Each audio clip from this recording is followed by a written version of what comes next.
Hey beauties, welcome back to my channel. Today I'm sharing my current rotation of favorite date night fragrances. It's been a while since I've done this video, and if I'm getting dressed up and going out for the evening, this is probably what I'm wearing. I have some new favorites, old favorites, a good mix here, and while I do think all of these are appropriate right now in the summer, they are not specific to summer because I've gotten away from boxing myself in by the season. I think if you spend a couple $100s on a beautiful luxury fragrance, you want to wear it year round. I'm starting with a new brand discovery. This is House of Dastan from Max Aroma, who I partnered with for today's video. They very generously sent over my favorite picks for me to share with you. This is Game of Joy and You. I saved the packaging so I could show you what the box looks like when it arrives. You open it up, and it's this gorgeous crystal and gold bottle. These are some of my favorite niche fragrance bottles. They're so stunning. I love the geometric details. They're very intricate. To me, this looks very Art Deco, but the bottle design was actually inspired by Persian palaces. And the perfumer behind House of Dastan was actually best known for creating Tom Ford's Oud Wood. So you know we have a master perfumer at work here. It's been a long time since I've truly been blown away by a new fragrance house. I first tried the Discovery set, and I know I mentioned their new launch Unseen in my latest fragrance video. Definitely worth checking out, but You in particular was an instant favorite of mine because it is so feminine, so sensual and playful.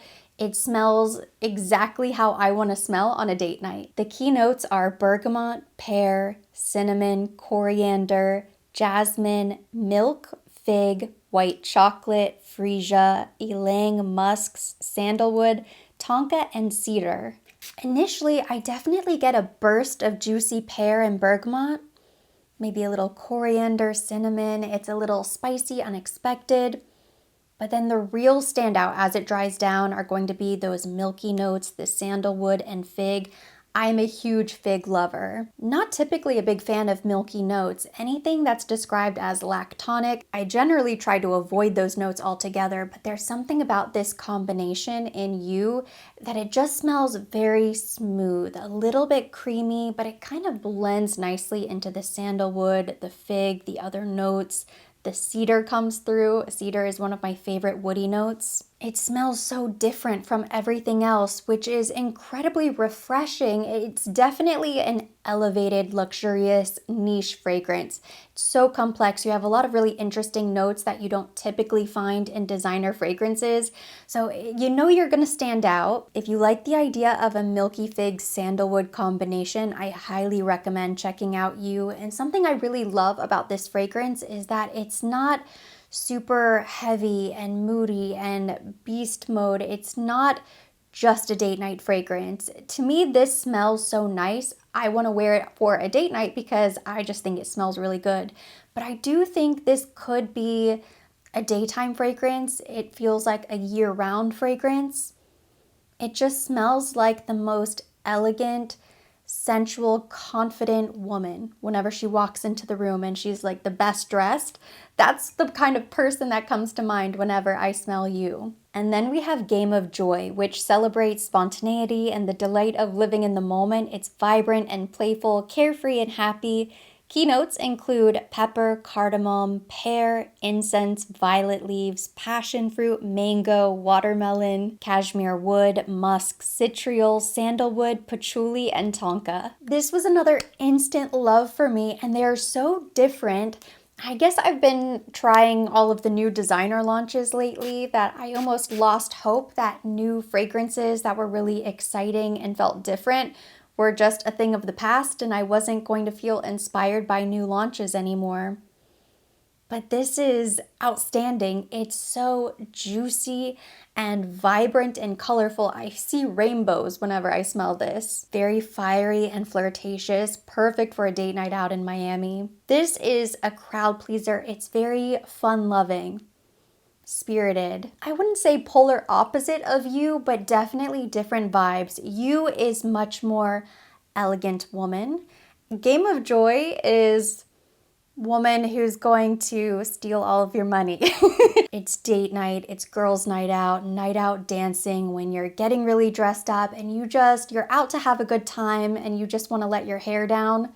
Game of Joy. And because it's a little bit tropical, it does remind me a bit of a summertime date night, summer vacation, sipping cocktails, sipping an Aperol Spritz, watching the sunset.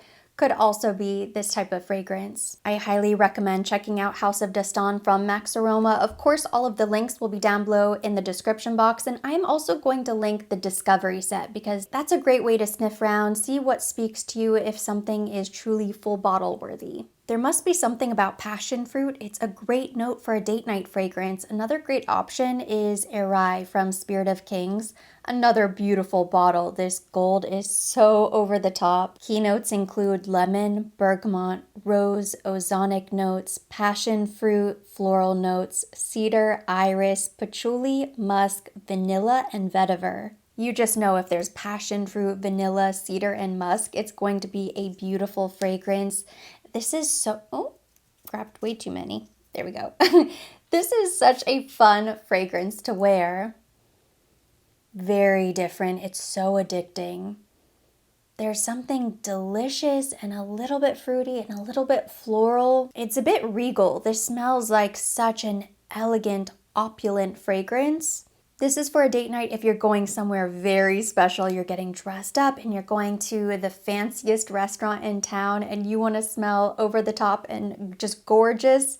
This is a beautiful fragrance. It almost smells otherworldly. Like, how did they create something so beautiful? Makes it difficult to describe. It's a little fruity, it's a little floral, it has a little vanilla and musk, and yet this is not like any other designer fragrance, but it has the mass appeal of a designer fragrance. Like, I feel so 100% confident recommending this. I wouldn't recommend blind buying fragrances, but if you can get your hands on a sample, this is definitely worth checking out because it's just so good. This is like a slam dunk if there ever was one. It's a very sophisticated princess perfume. I love the floral notes. I love the passion fruit, the vanilla, the musk, the cedar.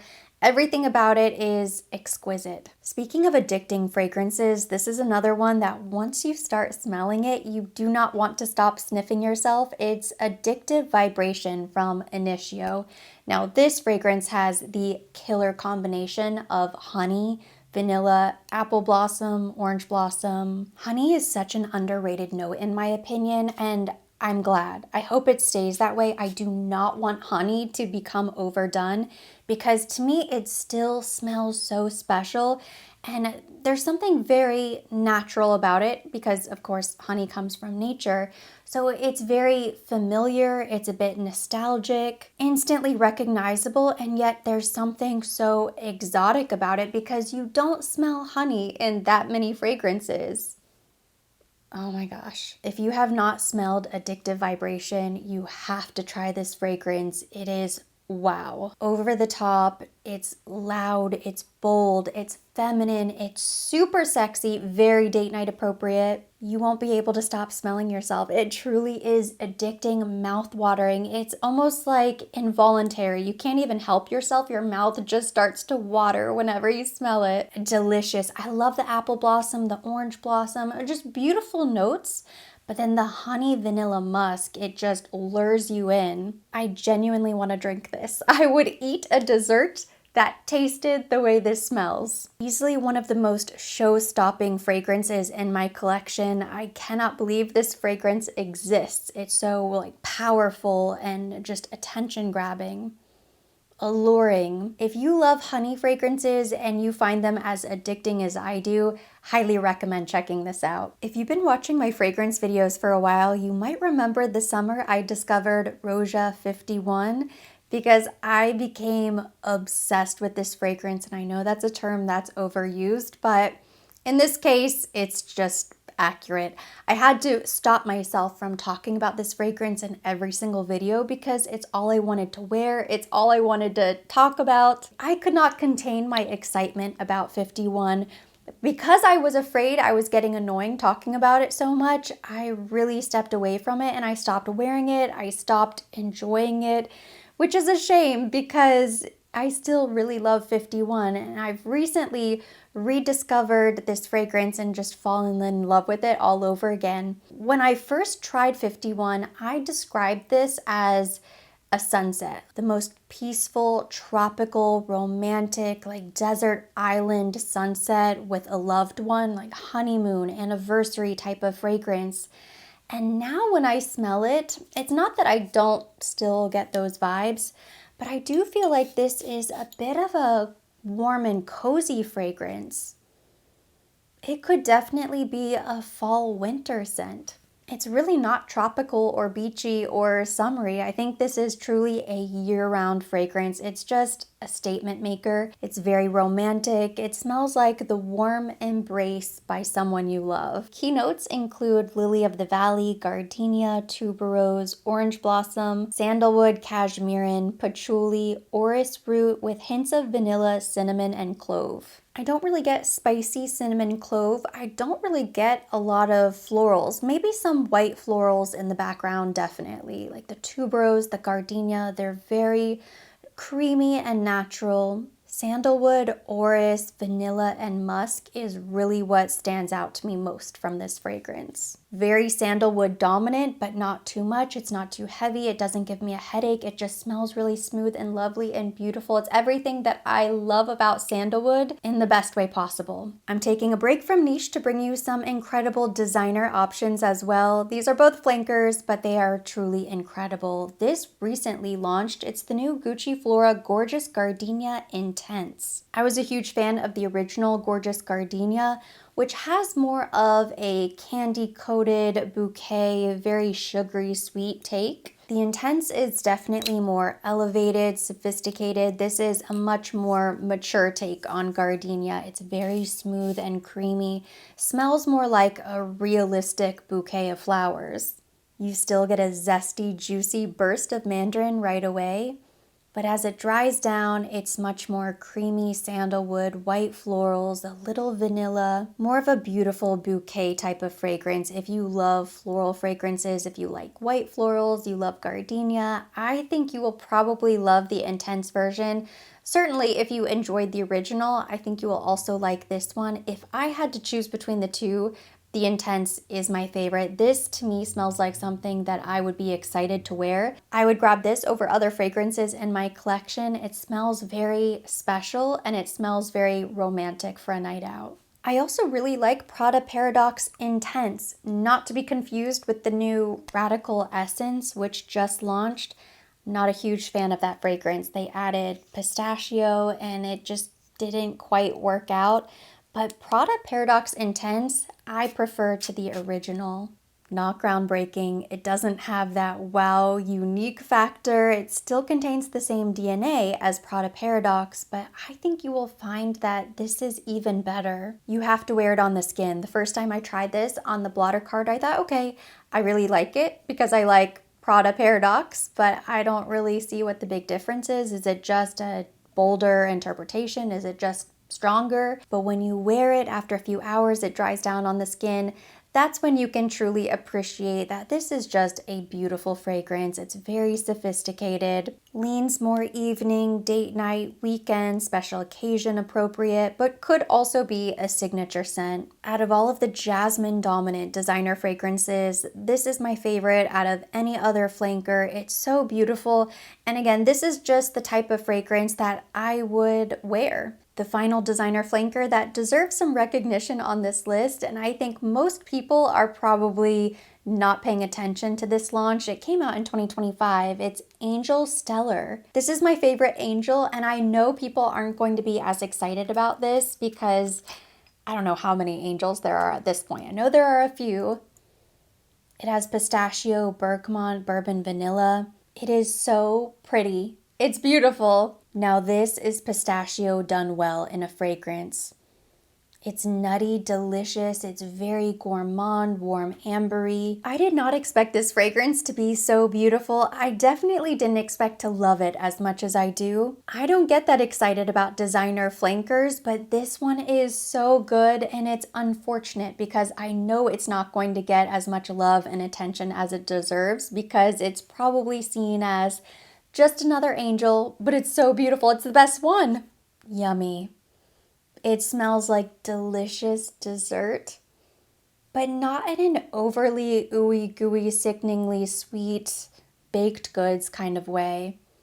It smells like a delicious perfume, like a perfumey perfume that I would want to wear. I would grab this and wear this over a lot of my luxury fragrances. I can't get over it. I'm floored by this fragrance, and I don't want to build it up too much. I think because my expectations were so low, I kind of assume that I'm just going to be bored out of my mind when I see another flanker. She's special, she's stunning. I cannot wait to wear it for an evening out. Next, we have Kayali Silk Santal. Keynotes include sparkling champagne, white freesia, and sandalwood. I have to actively remind myself that this is no longer limited edition because it was instant love at first sniff. I found myself saving it and savoring every last drop. I didn't want to wear it because I wasn't sure if it was going to ever come back. It is now back in stock, no longer limited edition, and now I get so much more use out of it. It's also one of my most complimented fragrances. My husband loves this fragrance. He always pays me a compliment whenever I wear it. It's part of the wedding collection, and I do think this is a beautiful bridal fragrance. It's very soft, a bit demure, very feminine, romantic. Very princessy, very delicate. This is definitely my favorite Kayali fragrance. One of my favorite gourmand fragrances, and now you can see that I'm getting a bit of a dent in this bottle. I feel very proud of my dent. Probably wouldn't have even categorized this as a date night fragrance had it not been for my husband always telling me I smell good when I wear it, but I always make a mental note whenever he compliments me because it doesn't happen all the time, and there are some fragrances that I really love that he lets me know are not his favorite. So when we both agree and we love something like this one, I always like to wear it whenever we go out for the evening.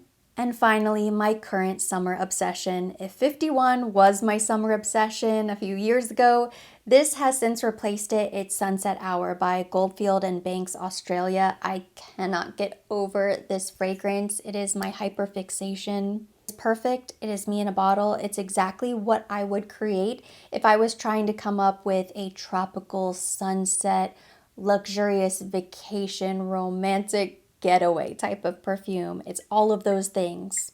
It's luscious and fruity. It has peach and musk and sandalwood and vanilla, and the dry down is so stunning. It smells so romantic. This would be beautiful for a beach bride.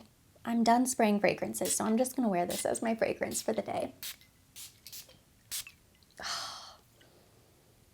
I'll never get over it. It's perfect. I don't know how people don't talk about this in every single video. How do people resist talking about it? It's so good. There's a very calming, peaceful, natural, like at peace type of vibe. It has a beautiful aura, beautiful mood. It's a little bit aquatic in like a juicy, fresh, fruity kind of way. It's not sickeningly sweet. It doesn't smell juvenile. It doesn't smell artificial.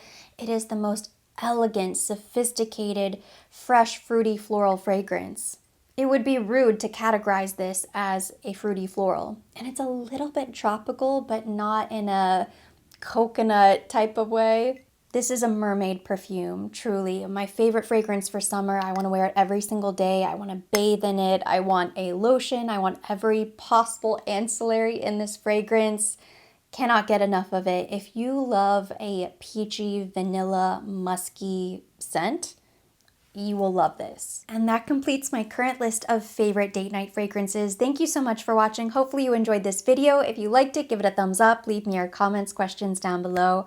I'm always curious to hear your recommendations. If you have a favorite date night scent, drop it down below in the comment section. We'll keep the conversation going there. As always, I will be linking everything mentioned. Everything on my face will be tagged directly to the video and linked down below in the description box for your convenience. And for more videos like this, don't forget to subscribe and hit the notification bell.